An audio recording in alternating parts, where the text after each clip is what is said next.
Elite শ্রেণী মানুষের বসবাস যে সমস্ত এলাকা, সে সমস্ত এলাকায় দেখবেন এক এক বাড়ির ভিতরে গ্যারেজে বিশাল বড় বড় 3টা 4টা 5টা গরু, এক একটা 4 লাখ 3 লাখ 5 লাখ এরকম দামের গরু।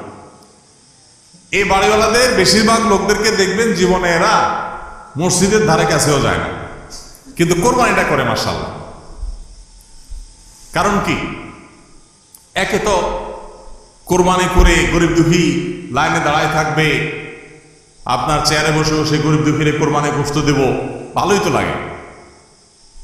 একটা বাকাওয়াতি জাহির হয়, দানবীর সেটা জাহির করা যায়, উৎসব হয়, আনন্দ হয়। আমি আগে বলেছি কোরবানি এটা উৎসব, কোরবানি একটা ইবাদত, এটা ইসলাম এবং মুসলমানদের সংস্কৃতি, সন্দেহ নেই। কিন্তু সব কিছুর উপরে ইবাদতের মানসিকতা প্রাধান্য থাকতে হবে। কারণ ইব্রাহিম আলাইহিস সালাম যে কোরবানি করেছিলেন, সেই কোরবানি মূলত আল্লাহর নির্দেশ পালনার্থে করেছিলেন। তিনি মূলত আল্লাহর কাছে প্রমাণ করেছেন বা আল্লাহর কাছে প্রকাশ করেছেন যে আল্লাহ যত আদেশ করেন, যত নিষেধ করেন সব তিনি মানবেন। এমনকি নিজের সন্তানকে কোরবানি করার নির্দেশ আল্লাহ করার পর সেটাও মানতে তিনি প্রস্তুত হয়েছেন। আল্লাহ সন্তান কোরবানি হইতে দেন নাই, কিন্তু তিনি পরীক্ষায় পাশ করে ফেলেছেন। এই কোরবানি আমাদেরকে শিক্ষা দেয় আল্লাহর আদেশ নিষেধ আমার যুক্তিতে ধরুক আর না ধরুক, আমার বুঝে খাটুক বা না খাটুক, আমার পক্ষে যাক আর বিপক্ষে যাক, আমার ভালো লাগুক আর না লাগুক, সর্বাবস্থা আমি আল্লাহর আদেশ নিষেধ মেনে চলবো। এটাই হলো কোরবানির প্রধান শিক্ষা। আল্লাহ তাআলা আমাদের সবাইকে সেই শিক্ষা মাথায় রেখে শুধুমাত্র আল্লাহকে খুশি করার উদ্দেশ্যে কোরবানি করার তৌফিক দান করুন। মেয়ে বিয়ে দিয়েছেন বা ছেলে বিয়ে করাইছেন, ব্যয়ের বাড়ি থেকে মেহমান আসবে, ব্যয়েরা জিজ্ঞেস করবে ব্যয় কি কোরবানি দিচ্ছেন, একটা ব্যাপার সেপার আছে। তখন যদি বলেন যে ব্যয় সাহেব এবার টাকা পয়সা হাতে নাই, সেই জন্য এবার কোরবানি দিব না, তাহলে মুখ থাকে। এই জন্য একটা কোরবানি দেওয়া লাগে। এই কোরবানি কি ব্যয় হিসাবের জন্য হলো না আল্লাহর জন্য হলো? এই ব্যয় হিসাবের জন্য কোরবানি করলে সেটা সওয়াব হবে না, বরং শিরক হবে, শিরকে আসগর। এটাকে শিরকে আসগর বলা হয়। আল্লাহ তাআলা আমাদের সবাইকে আল্লাহকে খুশি করার জন্য কোরবানি করার তৌফিক দান করুন। আল্লাহকে খুশি করার জন্য যে কোরবানি করছেন, মাঝে মধ্যে একটু অ্যাসিড টেস্ট করবেন। অ্যাসিড টেস্ট বলবো, ধরেন আপনি প্রতি বছর গরু কোরবানি করেন, এক বছর হঠাৎ করে ছাগল কোরবানি করেন, ছাগল কোরবানি করেন, আপনি বলবেন এই বছর তাহলে তো গরু গোশত দিতে পারবো না, তো আরো কয়েকটা ছাগল কিনে কোরবানি আরো বেশি করা যায়, তো একজনে একটা বেশি করলে সমস্যা নাই। ছাগল অনেকগুলো কিনে গরিব দুঃখীদেরকে দিয়ে দেন, তারা কোরবানি করে তারা গোশত খায় ফেলাকে আপনার তরফ থেকে কোরবানি হয়ে যাবে। আপনি একটা ছাগল করেন, দেখেন এটা মানাইতে পারেন কিনা নিজেরে। যদি কোনো অসুবিধা না হয় মানাইতে, তাহলে আলহামদুলিল্লাহ আল্লাহ শুকর আদায় করতে পারেন যে আপনার নিয়তের মধ্যে বোধহয় ভেজাল নাই। আর যদি মনে হয় না প্রতি বছর গরু দেই, এবার ছাগল দিলে কেমনে হয়, মানুষ কি বলবে, তাহলে বুঝতে হবে ডাল মে কুচ কালা নেই, পুরা হি কালা। আল্লাহ তাআলা আমাদের সবাইকে ইখলাসের সাথে তাকওয়ার সাথে কুরবানির এই আমলটি সম্পাদন করার তৌফিক দান করুন। ভাইরা আমার, আমাদের কোরবানির উদ্দেশ্য যদি হয় ফ্রেশ গোশত আহরণ করা, আমাদের কোরবানির উদ্দেশ্য যদি হয় সমাজের মানুষের সামনে নিজের ইজ্জত রক্ষা করা, প্রতি বছর কোরবানি দেই, এবছর না দিলে মানুষ কি বলবে, বাচ্চারা কার মুখের দিকে চেয়ে থাকবে, আত্মীয় স্বজন নতুন আত্মীয় স্বজন কি মনে করবে, এ সকল উদ্দেশ্য যদি আমাদের কোরবানির পেছনে কাজ করে, তাহলে সেই কোরবানি আল্লাহর কাছে মাকবুল বা গ্রহণযোগ্য কোনো কোরবানি হবে না।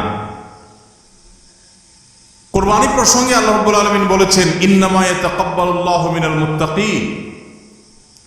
আল্লাহ তাআলা শুধুমাত্র মুত্তাকিদের ত্যাগ, তাদের উৎসর্গ, তাদের কোরবানি, তাদের স্যাক্রিফাইস, এটা আল্লাহ তাআলা কবুল করবেন।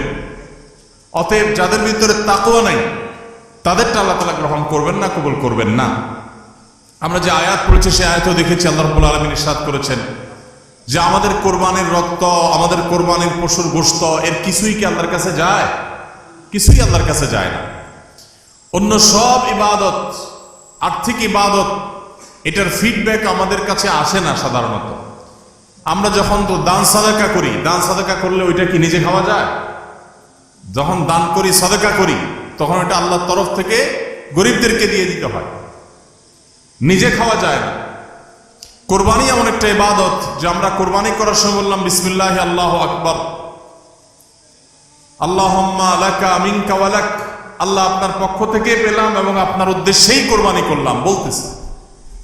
তো আল্লাহর উদ্দেশ্যে দিয়ে দেওয়ার পর নিয়ম হলো আল্লাহর বান্দাদের মধ্যে গরিব যারা, দুঃখী যারা, তাদেরকে দিয়ে দিব। এটাই তো সাদাকার নিয়ম, দানের নিয়ম।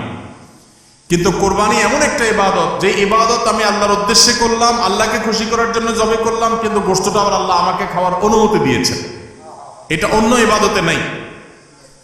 এখন এই ইবাদতে যদি গোশত খাওয়াটা মুখ্য হয়, গোশত আহরণ করা মুখ্য হয়, সমাজে মানুষের কাছে মুখ উজ্জ্বল করা মুখ্য হয়, আসল উদ্দেশ্য যদি হয় দুনিয়াবি বা পার্থিব বিষয় আশয়, আসল উদ্দেশ্য যদি হয় শো অফ করা, আসল উদ্দেশ্য যদি হয় মানুষকে দেখানো, আসল উদ্দেশ্য যদি হয় আত্মীয় স্বজনের কাছে মুখ রক্ষা করা, বাচ্চা কাচ্চা কার দিকে চেয়ে থাকবে, সেটা যদি উদ্দেশ্য হয়, তাহলে এটা ইবাদত হবে না।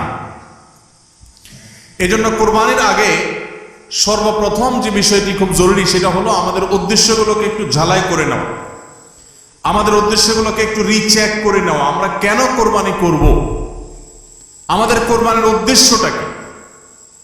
যদি শুধুমাত্র আল্লাহ সন্তুষ্টি উদ্দেশ্য হয় আর সে উদ্দেশ্যে আমি কোরবানি করি, গোশত আমার মুখ্য না, তাহলে সেক্ষেত্রে একটা গরু আমি যে দামে কিনেছি বাজার দর তার চাইতে আরো অনেক কম, তাহলে আমার আফসোস হওয়ার কথা না।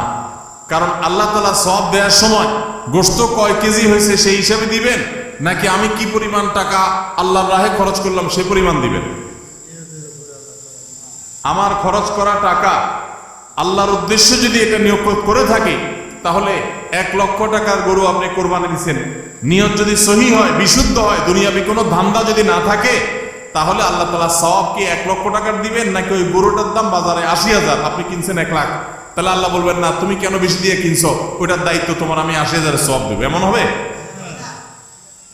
কিন্তু তারপরেও আমরা কোরবানির পশু কেনার পর দেখা যায় ওইটা নিয়ে আমাদের অনেকের হেজিটেশন থাকে, আফসোস থাকে। হ্যাঁ, সন্দেহাতীত ভাবে আপনি মার্কেটে যে গরুর বাজারে যে মূলামূলি করে উপযুক্ত ন্যায্য মূল্যে আপনি কিনবেন, অতিরিক্ত দাম কোনো যৌক্তিক কারণ ছাড়া আপনি কসাইকে বা গরু বিক্রেতাকে কেন দিবেন? সেটা দেওয়ার কোনো যুক্তি নাই। আপনি অবশ্যই মূলামূলি করে ন্যায্য মূল্যে কেনার চেষ্টা করবেন, কিন্তু কেনার পর এর দাম কত হইলো না হইলো, গোশত কয় কেজি হলো, পার কেজি কত পড়লো, তাতে লস হইলো না লাভ হলো, এগুলা সবগুলো প্রমাণ করে যে কোরবানির উদ্দেশ্যে ভেজাল আছে। ভাইরা আমার,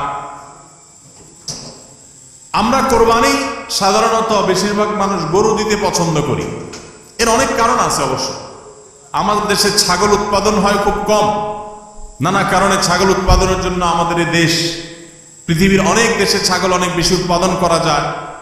বৃষ্টি বাদল এবং ঝড় তুফানের দেশে ছাগল উৎপাদন করা নানা কারণে কঠিন, যার কারণে গরু উৎপাদন বেশি হয়, আমরা গরু কোরবানি বেশি করি। এটা দোষের কিছু না, বরং এটা স্বাভাবিক। কিন্তু আমাদের অনেকের হয়তো গরু কোরবানি করার মতো সাধ্য নেই, ছাগল কোরবানি করার সাধ্য আছে। তারপরও দেখা যায় হাওলাত বারাত করে হলেও গরু কোরবানি দেই। কেন? কারণ ছাগল কোরবানি দিলে আশেপাশে মানুষ কি বলবে? এরকম জিনিস আমাদের মধ্যে আছে না নেই? যে এত বড় লোক মানুষ, এতদিন তো জানতাম পয়সা কড়ি আছে, উনি আবার ছাগল কোরবানি দিল, তাহলে চোখ মুখ মানুষের সামনে কেমনে দেখাবে?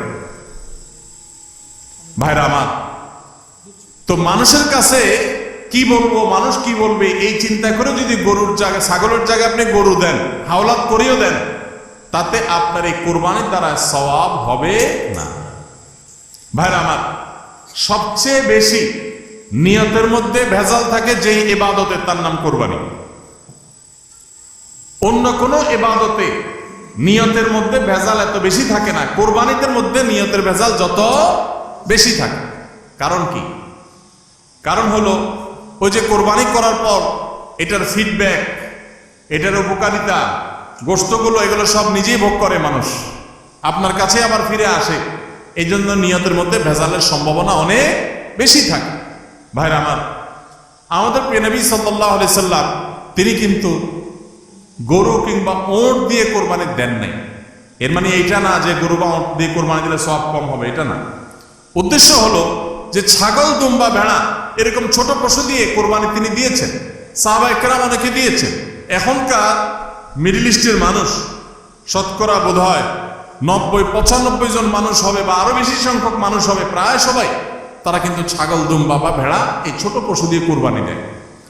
আমাদের দেশে আমরা বড় পশু অর্থাৎ গরু দিয়ে কোরবানি দেই, সেটার যৌক্তিক কারণ আছে। আমি বলেছি যে আমাদের দেশে গরু উৎপাদন করা যত সহজ হয়, ছাগল উৎপাদন করা এত সহজ হয় না। নানা কারণে ছাগলের চাইতে গরুর উৎপাদন বেশি হয়, সেই হিসাবে আমরা করি, ঠিক আছে। কিন্তু যদি উদ্দেশ্য হয় বড় পশু কোরবানি করে আমি বড় কোরবানি দাতা জাহির করব নিজেকে, তাহলে এর মাধ্যমে সওয়াব হওয়া তো দূরের কথা, মানুষ দেখানো ইবাদত করার কারণে শিরকে আসগরের গুনাহ হওয়ার আশঙ্কা আছে। আমার কথা কি বুঝাইতে পারছি ভাইরা আমার? আমাদের দেশে বাস্তবতা হলো কিছু নেককার মানুষ আছেন, আল্লাহ তাআলা পয়সা করে দিয়েছেন, হালাল টাকা, আবার আল্লাহর উদ্দেশ্যে বড় পশু কুরবানি করে গরিব দুঃখীকে গোশত খাওয়ায়, গরিবদের পুষ্টির যোগান হয়, এরকম নেক উদ্দেশ্যওয়ালা মানুষ আছে আলহামদুলিল্লাহ। কিন্তু এই সীমিত সংখ্যক মানুষ ছাড়া সাধারণত গরুর সাইজ যত বড় হয় নিয়তের ভেজাল তত বেশি হয়। আমি কি আপনাদের বুঝাতে পারছি? সাধারণত গরুর সাইজ যত বড় হয় নিয়তের ভেজাল তত বেশি হয়। সব ক্ষেত্রে এটা প্রযোজ্য না। অনেক নেককার মানুষ আছেন যে গরুর সাইজে বড়, মাশাআল্লাহ নিয়তটাও খালেস, আবার উপার্জনও হালাল, এরকম আল্লাহর বান্দা আছেন, কিন্তু তাদের সংখ্যা খুবই কম। সাধারণত গরুর আকার যত বড় হয় এই বেশিরভাগ এই শ্রেণীর কোরবানি দাতাদের নিয়তে ভেজাল বেশি।